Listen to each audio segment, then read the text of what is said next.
Morning विद्यार्थी मित्रों। तो आज हम हिंदी में प्रश्न 5 सीखेंगे। तो अपनी काव्य का नाम है इतनी शक्ति हमें देना दाता। उसका प्रश्न नंबर 5 अभ्यास का हम देखेंगे। तो यहाँ है संयुक्ताक्षर से शब्द बनाकर वाक्य में प्रयोग कीजिए। तो शब्द जे छे आपने संयुक्त अक्षर आवेला छे अक्षरो तेमांथी आपणे शुं करवानुं छे वाक्य बनावीने तेना प्रयोग करवानो छे बराबर। तो अहींया च च चच एटले चच परथी कि चच परथी शुं बने तो कि बच्चा। तो बच्चा घर में बच्चा रो रहा था। शुं आवे बच्चा। तो घर में बच्चा रो रहा था बराबर। पछी छे त त त्र तो प्रवृत्ति एने परथी कयो शब्द बनशे प्रवृत्ति। तो प्रवृत्ति पर शुं आवे छात्र प्रवृत्ति कर रहे हैं। शुं आवशे छात्र प्रवृत्ति कर रहे हैं।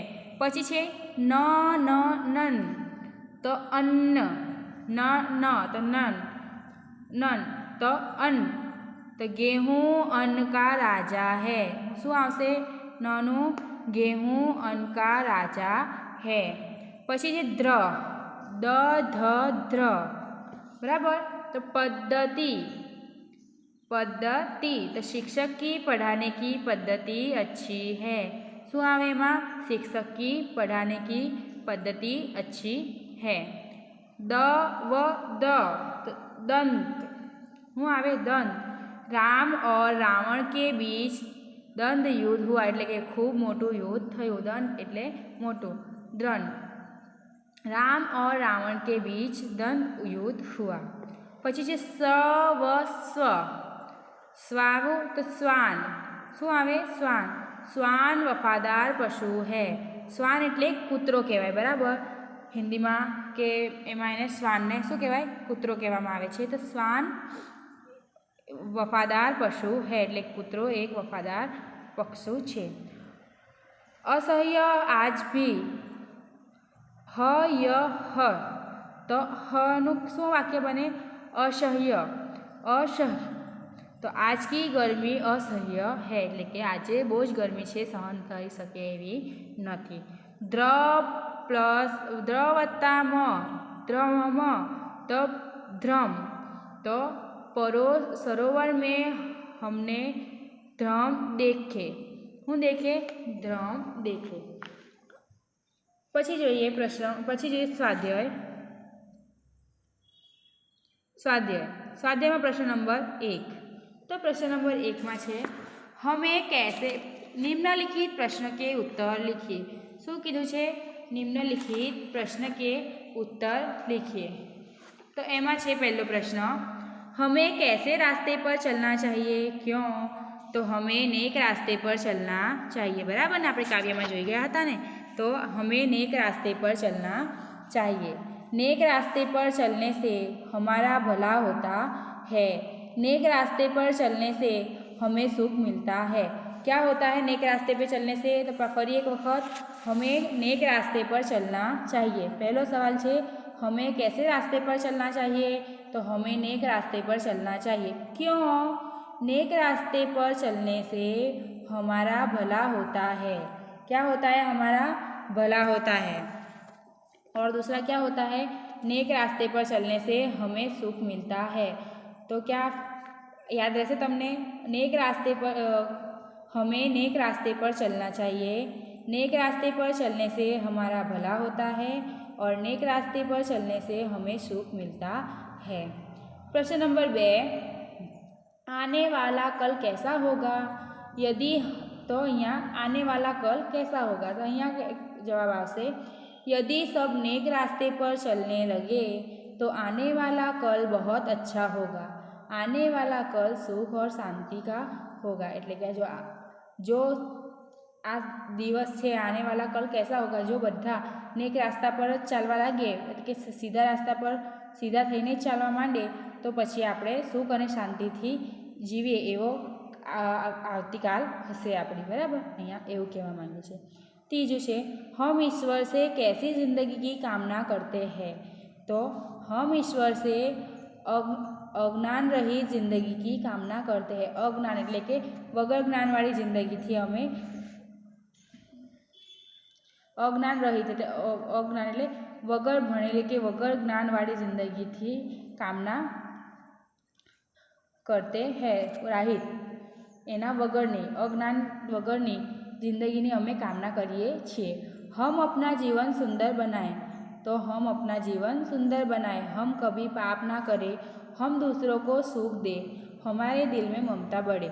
हम कैसे बनना चाहते हैं कि हम हमारा जीवन सुंदर हो। कैसे सुंदर हो? हम कभी कोई पाप ना करें और दूसरों के सुख दे और हमारे दिल में हमेशा ममता रहे એટલે કે આદર પ્રણામ બધા માટે રહે। બરાબર।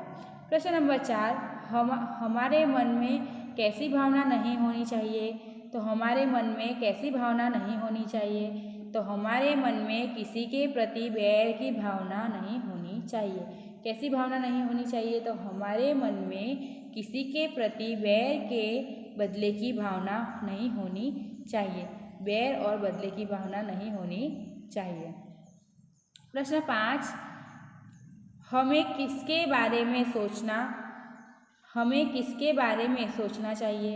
तो हमें अपने अर्पण के बारे में और आने वाले कल के बारे में सोचना चाहिए। किसके बारे में सोचना चाहिए? जो हमने अर्पण किया है उसके बारे में और आने वाले कल के बारे में हमें सोचना चाहिए। हमारा मन पावन कैसे बनेगा? तो हमारा मन दूसरों की और करुणा बहाने से पावन बनेगा। कैसे बनेगा? कि हमारा मन दूसरों की और करुणा बहाने से पावन बनेगा। हमारा मन दया प्रेम ममता से पावन बनेगा। 7वां, कविता में कैसा जल बहाने की प्रार्थना की गई है? क्यों? तो कविता में करुणा का जल बहाने की प्रार्थना की गई है। करुणा से सबका कल्याण होता है। करुणा से क्या होता है? सबका कल्याण होता है। इसलिए कविता में क्या कहा है? करुणा का जल बहाने की से प्रार्थना की गई है।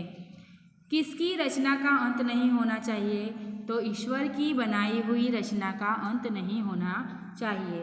किसकी रचना का अंत नहीं होना चाहिए? तो ईश्वर की बनाई गई रचना का अंत होना चाहिए नहीं।